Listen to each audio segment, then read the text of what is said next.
औज़ुबिल्लाहि मिनश्शैतानिर्रजीम बिस्मिल्लाहिर्रहमानिर्रहीम अल्लाहुम्मा सल्लि अला मुहम्मदिन व आलि मोहम्मद। अस्सलाम वालेकुम सामईन नाज़रीन, आज की इस क्लिप में मैं सूरह माइदा की आयत नंबर 55 जिसे हम आये विलायत भी कहते हैं उसकी शान नज़ूल के बारे में गुफ्तगू करना पसंद करूँगी। और वो एतराज़ात के जो बाद मुफस्सिरीन ने तूफ़ान तासुब में बहकर आये विलायत पर इस मुबारक आयत पर एतराज़ात किए हैं, उनके जवाबात जो हमारे शिया उलमा ने दिए हैं, मैं उनके बारे में गुफ्तगू करने का शर्फ हासिल करूँगी। तो अल्लाह ताला कुरान मजीद में इरशाद फरमाता है, सूरह माइदा की आयत नंबर 55 की तिलावत का शर्फ मैं हासिल कर रही हूँ कि इन्नमा वलियुकुमुल्लाहु व रसूलुहु वल्लज़ीना आमनुल्लज़ीना युक़ीमुनस्सलाता व यूतूनज़ ज़काता व हुम राकिऊन। अल्लाह ताला फरमाते हैं कि मोमिनीन के वली अल्लाह है और उसके रसूल हैं और वो लोग के जो रुकू में ज़कात अदा करते हैं।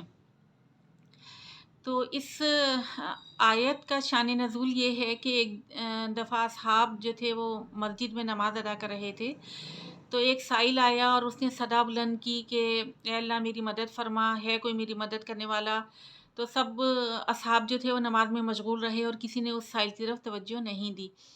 कुछ देर वो सदा लगाता रहा और फिर ये कहकर मस्जिद से बाहर जाने लगा कि ए अल्लाह तू गवाह रहना कि मैंने तेरे घर में आया, तेरे रसूल की मस्जिद में आया और मेरी किसी ने मदद नहीं की। ये कहकर जब वो साइल मस्जिद से बाहर जाने लगा तो मौला अली ने उसे इशारे से अपनी तरफ बुलाया और उंगली से अंगूठी उतार कर उस साइल के को दे दी, तो वो साइल चला गया। इस वाक़ये के बाद ये आया मुबारक जो है जिसे हम आये विलायत कहते हैं, सूरह माइदा की आयत नंबर 55 ये नाजिल हुई। तो रिवायतों में लिखा है कि हज़रत उमर ने फरमाया कि जब अली ने रुकू में अंगूठी दी और अली के लिए आये विलायत नाजिल हुई तो मेरा भी बहुत दिल चाहा कि मैं भी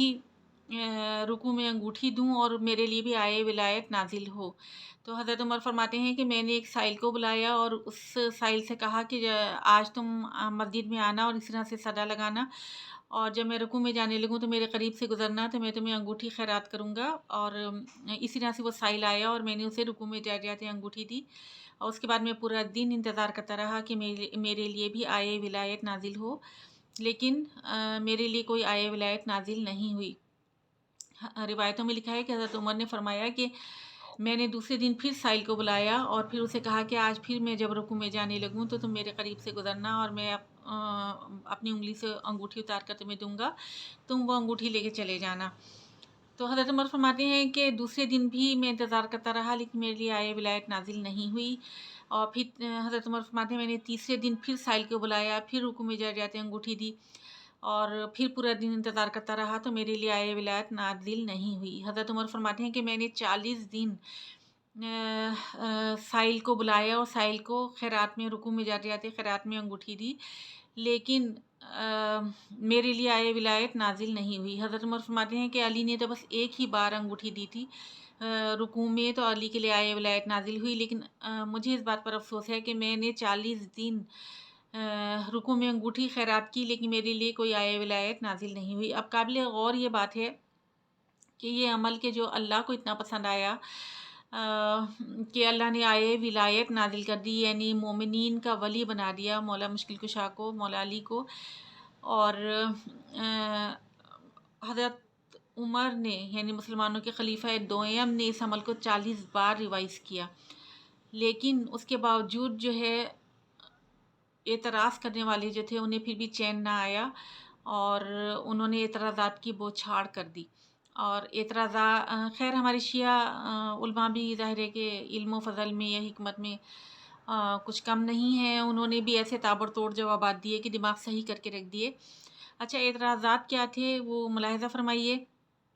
कि सबसे पहला एतराज़ ये हुआ कि अली तो साहिब नसाब ही नहीं थे, यानी मौला अली तो जो कुछ कमाते थे वो गरीबों में बांट देते थे, माल तो जमा ही नहीं करते थे। तो ज़कात तो क्योंकि साल भर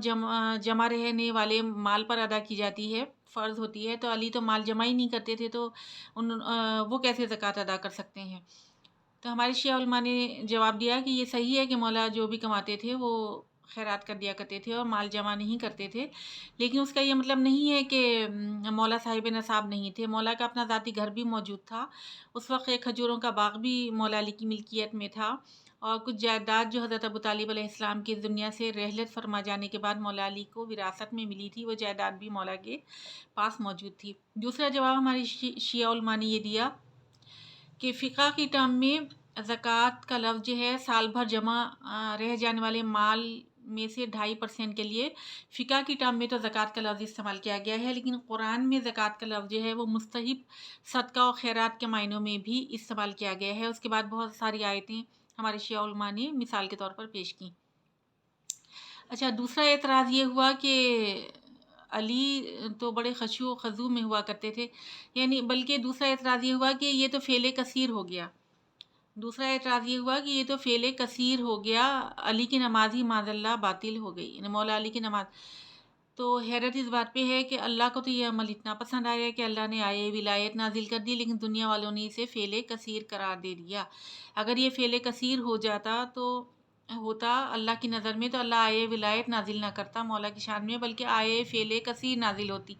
لیکن اللہ کو اتنا یہ عمل پسند آیا کہ اللہ نے تو آیے ولایت نازل کر دی۔ آپ کے خلیفہ دویم نے اس عمل کو 40 بار ریوائز کر دیا،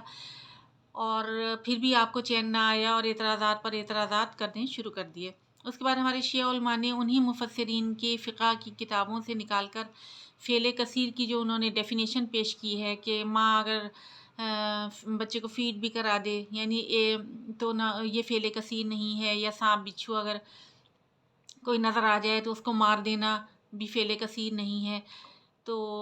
بہرحال یہ ٹھیک ہے کہ جان بچانے کے لیے نماز کو توڑ دینے کا حکم ہے کہ اگر اپنی جان خطرے میں ہے یا کسی دوسرے کے خطرے میں ہے، لیکن یہ ایسے اعمال ہیں کہ اس سے نماز ٹوٹ جاتی ہے، باطل بھی نہیں ہوتی بلکہ ٹوٹ جاتی ہے، اور نماز کو جاری رکھنا مشکل ہو جاتا ہے۔ یعنی ماں اگر بچے کو فیڈ کرا رہی ہے یا روتے ہوئے بچے کو چپ کروا رہی ہے، یا سانپ بچھو کو آپ مار رہے ہیں اپنی جان بچانے کے لیے، تو اس سے تو نماز کو جاری رکھنا ہی مشکل ہو جاتا ہے۔ فعل کثیر کیا، یہ تو نماز ٹوٹ ہی جاتی ہے۔ اس کو تو ایسے افعال کے جس کے ادائیگی کے دوران نماز کو جاری رکھنا بھی مشکل ہو جاتے ہیں، ان افعال کو تو آپ فعل کثیر نہیں قرار دے رہے، اور مولا علی کی ایک معمولی سی انگلی کی جنبش کو آپ فعل کثیر قرار دے رہے ہیں، جس سے نماز میں کوئی خلل واقعہ نہیں ہو رہا ہے۔ بہرحال ہمارے شیعہ علماء نے اس کے جوابات دیے، تسلی بخش جوابات دیے۔ اس کے بعد تیسرا اعتراض یہ ہوا کہ یہ جو عمل تھا نماز میں رکوع میں انگوٹھی دینے کا،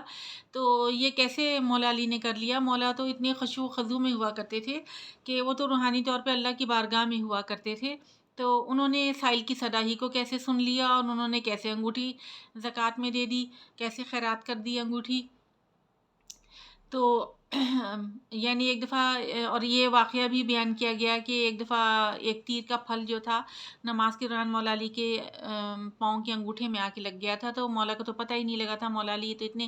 خشوع و خضوع میں ہوتے تھے اور روحانی طور پہ اللہ کی بارگاہ میں ہوتے تھے کہ انہیں تو اس دنیا میں ہونے والے واقعات کو پتہ ہی نہیں لگتا تھا، تو انہوں نے انگوٹھی کیسے دے دی، انہوں نے سائل کی صدا ہی کیسے سن لی؟ تو ہمارے شیعہ علماء نے اس کا بڑا خوبصورت جواب دیا کہ ہم مولا علی خشوع و خضوع میں ہوتے تھے، اور اس وقت بھی خشوع و خضوع کی کیفیت میں تھے، اور روحانی طور پر وہ اللہ کی بارگاہ میں ہی تھے۔ اور سائل نے جب صدا لگائی، اللہ سے مدد مانگی، تو کیونکہ جو بھی سائل صدا لگاتا ہے